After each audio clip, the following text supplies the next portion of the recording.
하나님께서 다윗을 통하여 이루고 싶었던 나라에 대해서 우리가 다시 한번 다루고 있습니다.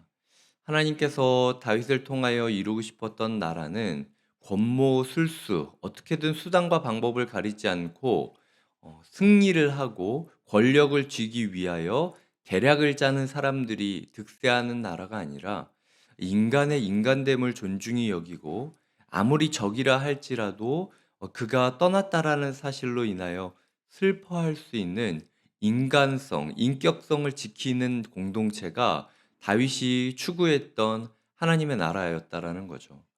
우리의 인생 가운데 때로 다윗처럼 순수하게 하나님을 신뢰하고 사람을 사랑하기 참 어렵습니다. 그럼에도 불구하고 우리 곁에 있는 다윗이 슬퍼할 때 함께 옷을 찢고 다윗이 잘못된 그 배움을 가지고 있는 사람을 처형하라고 할 때 열정을 가지고 함께함으로써 우리가 다윗의 길을 동참할 수 있다. 이렇게 1장에 대해서 묵상했고요. 어제 묵상했던 원래 본문은 그것에 대하여 다윗이 어떤 슬픔을 가지고 있었는지를 그리는 부분입니다. 오늘은 다시 이어가서 다윗이 추구했던 인격성을 지키는 공동체가 어떤 공동체인지에 대해서 조금 더 구체적으로 실제적인 문제들과 실제적인 그 지침들에 대해서 몇 가지 살펴보도록 하겠습니다. 첫 번째로 2장 1절을 보시면 다윗이 여호와께 여쭈어 아뢰다라라고 이야기를 하고 있습니다. 그리고 유다로 올라가리이까 유다 중에 어디로 가리이까라고 할 때 헤브론으로 가라라는 응답을 듣는 것을 나타내고 있습니다. 시글락 사건을 통하여 제가 이야기 드렸듯 다윗의 가장 큰 문제점, 블레셋과 함께 있으면서 다윗이 겪었던 가장 큰 딜레마는 다윗이 처한 그 상황 가운데 아무리 다윗이 머리를 굴려도 이게 맞아요. 근데 하나님께 기도를 하지 않고 자기의 생각대로 맞다라고 해서 움직였을 때 항상 다윗이 문제가 됐습니다. 지금 같은 경우는 사울까지 죽은 마당에 다윗을 가장 지지하고 있는 유다로 올라가는 게 당연한 일이었어요. 근데 다윗은 당연한 걸 당연한 것으로 여기지 않고 기도하고 또 기도하는 모습이 나오고 있다라는 겁니다. 하나님께서 오늘 우리에게 주시는 공동체의 꿈은 당연한 것을 당연하다라고 여기지 않고 기도하고 기도하면서 응답을 받고 걸음걸음을 움직이는 공동체. 그 공동체를 원하신다라는 거죠. 담임 목사니까 이런 이야기하는 거 당연한 거 아니냐? 순장이니까 내가 이런 이야기하는 거 당연한 거 아니냐? 아니 내가 뭐 이런 말도 못해 교회 다니면서 이런 식의 이야기를 하면 안 된다라는 거죠. 내가 하고 싶은 말들, 내가 하고 싶은 행동들이 이전까지는 당연하다 하다 할지라도 지금 이 순간 당연하지 않을 수도 있는 겁니다.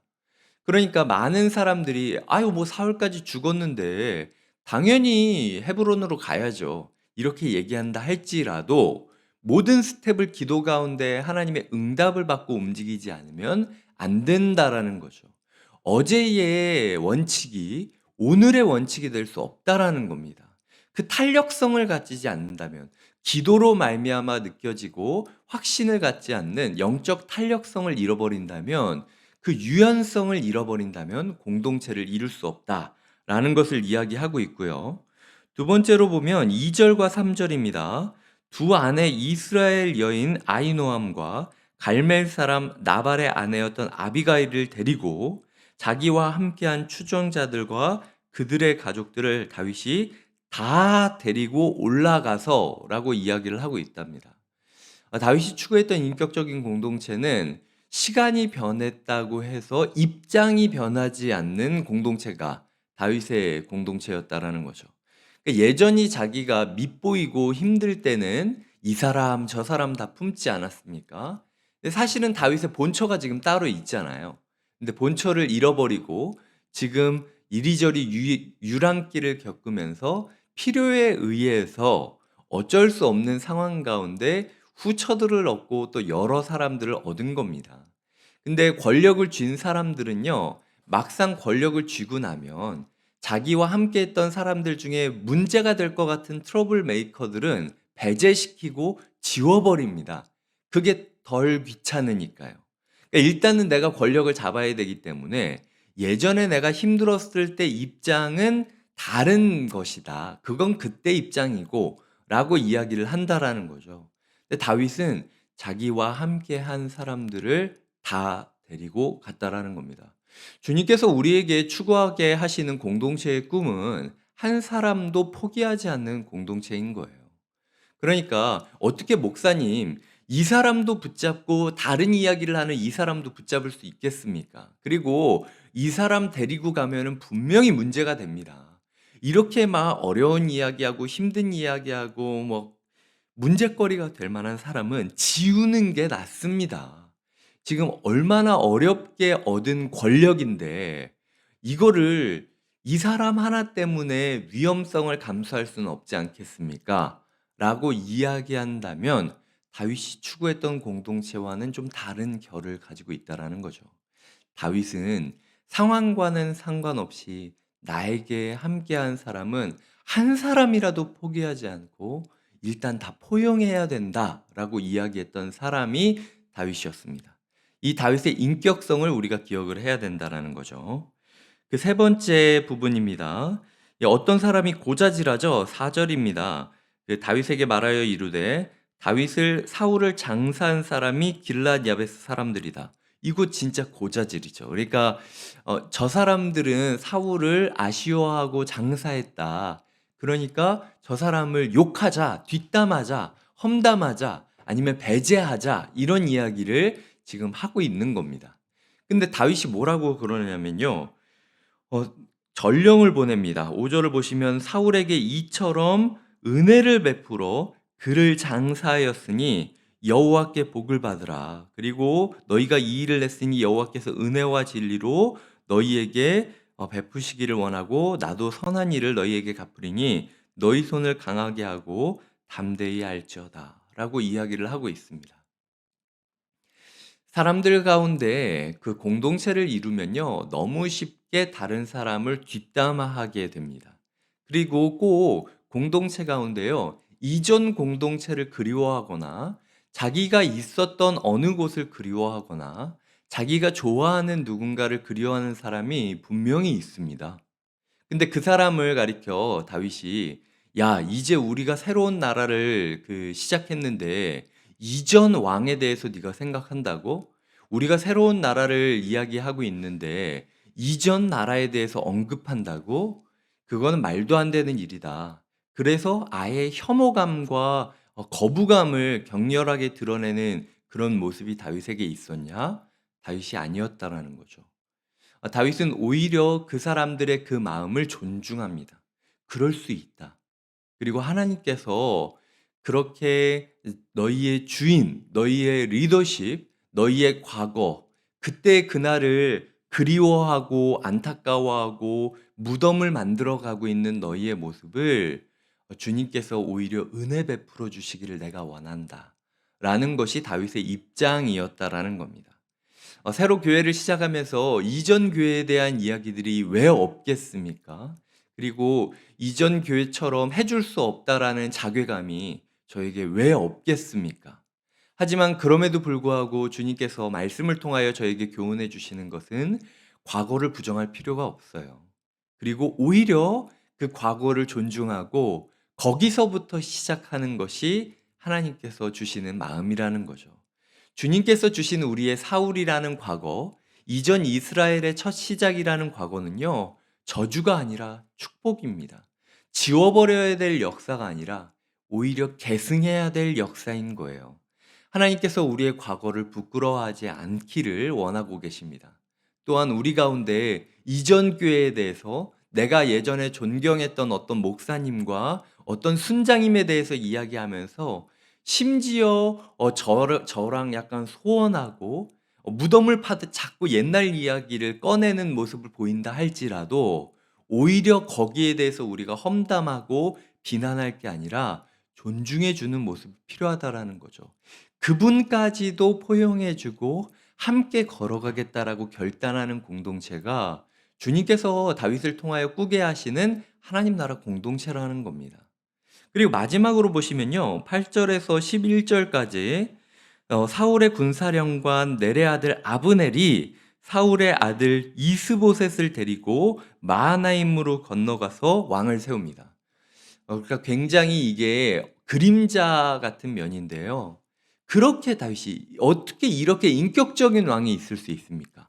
당연한 것을 당연한 것으로 여기지 않고 기도하고 또 기도하면서 스텝을 하나님과 함께 동행하려고 하는 유연성을 가지고 있고, 그리고 자기와 함께 했던 사람을 한 사람도 포기하지 않겠다라는 결심을 가지고 상황이 바뀌었다라고 해서 그 사람을 손 놓는 모습을 보이지 않는 게 다윗의 인격성이었고, 다윗 앞에서 심지어 사울의 무덤을 팠다라고 느껴지는 사람들이 있다 할지라도 그 사람을 험담하고 배제하는 것이 아니라 존중하고 포용하고 사랑하고, 굳이 하지 않아도 되는데 전령까지 보내서 괜찮다. 나도 너희가 복 받기를 원한다. 잘했어. 라고 이야기하는 모습을 보이는데, 우리 생각에는 이렇게 인격적인 리더가 어디 있습니까? 성경 안에. 이 정도 했으면 공동체가 변해야죠. 아쉽지만 이렇게 인격적인 공동체에도 꼭 다른 방향으로 걸어갔던 사람들이 있다라는 거죠. 그렇게 인격적인 공동체도 그 공동체와 다른 결을 가겠다. 나는 저 목사님의 말을 동의할 수 없어. 저거 다 가짜야. 정치적인 쇼야. 앞에서는 저러고 있지만 뒤에서는 다를 수 있지. 처음에는 저럴 수 있지만 나중에는 똑같을 수 있어. 사울도 봐봐. 얼마나 겸손했어. 그래도 입장에 따라서 달라질 수 있는 게 정치야. 라고 이야기를 하면서 내 패거리 문화, 나와 함께한 사람들의 문화, 우리만의 문화에 대해서 유지하고 편을 가르는 사람들이 여전히 있다라는 겁니다. 그게 시작되는 공동체에 항상 있는 문제라는 거죠. 사실은 어제도 오늘 새벽까지도 제가 계속 고민하고 막 잠을 뒤척이면서 힘들어하던 문제가 바로 그런 문화였어요. 사실 우리 교회가 시작된 지 지금 몇 개월이 됐습니까? 근데 제가 느껴지기에 우리 교회 안에 편을 가르는 문화가 여전히 많이 있어요. 그러니까 내 부서, 내 다락방, 내 사람, 내 곳. 약간 벌써부터 지금 우리 교회 안에 언제부터 그런 게 있었다라고 그 편을 가르고 자꾸 우리끼리 그렇지 않니? 그렇지 않니? 이렇게 이야기를 하면서 오히려 공동체와 결을 다르게 하려는 모습들이, 이게 나쁜 의미가 아닙니다. 사실은 우리가 지금 되게 불안정한 상태에서 코맥스라는 곳에서, 또 지금 두 공간을 같이 사용하고 있는 곳에서, 거기다가 새롭게 지금 교회를 시작하고 있고 새로운 분들이 유입되는 상황 가운데서 익숙한 사람들과 마음 맞는 사람들과 함께하고 싶은 건 어쩌면 자연스러운 모습이기는 해요. 근데 그게 공동체를 이탈하는 것과 공동체의 정신을 이탈하는 것과는 다른 안에서, 그 공동체의 정신 안에서 움직여야 되는 거지, 공동체의 정신 밖으로 이탈할 정도로 그 끼리끼리의 문화, 나의 입장의 문화, 우리 편의 문화가 강화돼서는 안 된다라는 겁니다. 근데 아슬아슬해요. 아직까지 지금 그 선을 넘은 분은 한 분도 없습니다. 근데 지금 점점 그게 우리 거, 내 편, 이 사람은 내 사람, 이런 약간의 의식들이 점점 차오르고 있다라는 느낌이 들어요. 그래서 제 마음 가운데 어디까지 이게 차오르는 거지? 라는 생각이 요즘 솔솔솔솔 들고 있습니다. 근데 오늘 말씀을 통하여 하나님께서 말씀하시는 건 다윗도 안 되는 부분이 있었다. 그걸 억지로 막 꿇어 엎드려 가지고 아예 그냥 무릎을 꺾어버려 가지고 이거 잘못된 거 아니냐라고 윽박지른다 해서 하나님의 나라가 세워지는 게 아니다. 예수님도요, 그 가룟 유다가 자기를 배반할 걸 알면서도 부르셨습니다. 그리고 끝까지 같이 먹이셨어요. 예수님께서 3년 동안 가룟 유다가 자기를 배반할 걸 알면서도 떡 줄 때 조금 덜 주고 막 약간 이렇게 눈치 보고 네가 잘하면 잘 주겠다, 이런 식으로 했던 거 아닙니다. 주님께서 베드로가 자기를 부인할 걸 알면서도 베드로를 변화산에 데리고 가셨어요. 하나님께서는 그가 어떤 사람이든 간에 기회는 똑같이 주는 게 인격적인 공동체라는 겁니다. 선택은 본인이 하는 거예요. 어떻게 살아갈지. 편을 가르고 자기의 세력을 규합해서 다른 나라, 다른 공동체를 만든다 해도 그것까지도 포용해 주고 지켜봐 주고 끝까지 기다려 주면서 함께 있는 공동체, 그 모호한 갈등의 공동체, 모호한 긴장의 공동체가 어쩌면 더 하나님 나라답다라고 이야기할 수 있다라는 거죠. 말씀을 맺겠습니다. 주님께서 오늘 우리에게 꿈꾸게 하시는 교회는 어떤 교회입니까? 당연한 것을 당연한 것으로 여기지 않고 모든 걸음을 기도 가운데 고민하고 기도 가운데 결정하는 유연한 공동체를 하나님께서 원하십니다. 어제의 원칙이 오늘의 원칙이 되는 게 아니라 어제의 원칙도 오늘 기도하고 나서야 오늘의 원칙으로 삼는 공동체를 원하신다라는 거죠. 두 번째로는 입장이 바뀌지 않는 공동체를 원하신다라는 겁니다. 그때 함께 했던 사람들은 지금도 함께 해야 한다라는 거예요. 끝까지 사람을 포기하지 말아야 된다라는 것. 세 번째로는 험담하고 배제하는 여러 문화 가운데 다윗이 적극적으로 개입을 해서 전령을 보내고 그들을 축복하였듯이 나와 결을 다르게 하는 사람이 있다 할지라도 그들을 존중하고 한 식구로 삼기 위하여 오히려 계속 괜찮다, 내가 존중한다 라고 이야기해 줄 수 있는 넉넉함을 가진 공동체를 꿈꿔야 되고, 마지막으로는 그런 공동체라 할지라도 다른 결을 가진 사람이 있다. 그것 또한 인격적인 공동체라는 것을 증명하는 증거 중 하나이다. 그러니까 너무 폭력적으로 모든 이의 무릎을 꿇어 엎드리게 만드는 것을 추구하는 게 아니라 그 결이 다른 것 또한 하나님 앞에 가지고 나와 아파하며 기도할 수 있는 공동체가 되어야 된다. 그것이 오늘 주님께서 꿈꾸게 하시는 공동체의 꿈이라는 겁니다. 말씀을 맺겠습니다.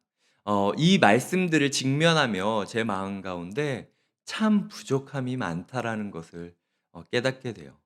다윗이 만약 그 이전의 블레셋과 이 여러 가지 시험들을 받지 않았다면 이 왕으로서의 첫걸음을 바로 내디딜 수 있었을까라는 생각들을 많이 하게 됩니다. 다윗에 비해선 저도 많이 부족하고 지금 이 자리에서 함께 말씀을 받으시는 분들도 가정을 리더하기에, 직장 생활에서 리더십을 발휘하기에, 내가 사랑하는 사람들을 지도하기에 여러 가지 연약함들이 느껴질 수 있을 거예요. 하지만 주님께서는 그럼에도 다윗을 왕으로 삼아 주시고 인도해 주셨습니다. 그럼에도 우리를 가정의 지도자, 교회의 지도자, 그리고 내가 함께하는 사람들의 지도자로 삼아 주셨다라는 거죠. 다윗이 날마다 고백했던 그 고백이 있습니다. 하나님께서 하나님께서 나처럼 작은 자를 왜 부르셨는지 내가 모르겠다라는 고백들이 시편 가운데 굉장히 많이 녹아 있어요. 그 시편들의 다윗의 고백을 들으며 하나님께서 그렇게 스스로를 작다라고 느껴지는 다윗조차도 말씀을 통하여 이렇게 인격적인 공동체를 시작하게 하시는구나. 제가 비록 연약한 그 담임 목사이고 성도님들이 연약함을 가지고 있는 가정의 영적 지도자들이지만 하나님께서 부족한 우리를 사용하셔서 반드시 이 하나님 나라의 바른 발걸음을 내딛게 하시리라 믿습니다. 함께 기도하시겠습니다. 우리가 함께 기도할 때 주님, 인격적인 공동체, 말로만 인격적인 공동체를 이야기하는 게 아니라 진짜 이렇게 추구하는 인격적인 공동체를 우리가 살아갈 수 있도록 인도하여 주시옵소서. 함께 말씀을 품고 기도하시겠습니다. 하나님 아버지, 오늘도 우리에게 말씀을 주시니 감사드립니다. 주님, 우리가 인격적인 공동체를 추구하기 위하여 이 자리에 나왔습니다. 주님께서 우리에게 원하시는 공동체의 모습인지 우리가 이렇게 배웠사오니 오늘 우리가 실천할 수 있도록 인도하여 주시옵소서. 하나님 아버지, 우리가 당연한 것이 없음을 깨닫게 하여 주시옵소서. 교회는 이래야 되는 거 아니야? 어제 이랬어 라는 식으로 우리 교회가 뭔가 원칙을 정하고 자꾸 사람들을 그 원칙 아래에서 마음대로 그냥 휘두르고 얽매이게 만드는 것이 아니라 모든 것을 내려놓고 매일매일 모든 걸음을 주님께 물어보면서 걸어갈 수 있는 사람들이 되게 하여 주시옵소서. 하나님 또한 우리 가운데 입장을 바꾸지 않게 하여 주시옵소서. 내가 궁할 때는 이 사람 저 사람 다 받고 다 고맙다라고 하다가 내가 권력을 좀 잡고 나니까 이 사람도 불편하고 저 사람도 불편하고 이 사람도 문제가 될 것 같고 저 사람도 문제가 될 것 같고 하나님 자꾸 사람들을 재면서 누구는 받고 누구는 안 받고 이런 식으로 생각하는 공동체가 되지 않게 하여 주시옵소서. 나에게 주어진 모든 일을 품기 위하여 몸부림을 칠 뿐만 아니라 때로는 나와 결을 달리하는 누군가를 존중하고 존경하고 은혜를 베풀기를 원한다라고 고백할 수 있는 넉넉함이 있게 하여 주시옵소서. 그리고 동시에 그런 인격적인 공동체라 할지라도 항상 결을 달리하는 누군가가 있었다라는 사실을 인정하게 하여 주시옵소서. 그거 무릎을 꿇고 억지로 막 멱살 잡고 끌고 간다고 그 공동체가 인격적인 공동체가 되겠습니까? 예수님께서도 가룟 유다와 베드로를 끝까지 참고 기다리며 동일한 대접을 하시며 그들을 기다리고 그들이 변화하기를 원하셨듯 우리도 우리 가운데 다른 결을 가지고 있는 사람들이 있다 할지라도 그들을 포용하고 배려하고 끝까지 함께 하려고 노력하는 모습을 갖게 하여 주시옵소서. 주님께서 우리를 통하여 반드시 인격적인 공동체, 누군가 편을 짓는 공동체가 아니라 모든 이의 곁을 지켜주고 내어주는 공동체가 되게 하실 것을 신뢰하며 예수님의 이름으로 기도드립니다. 아멘.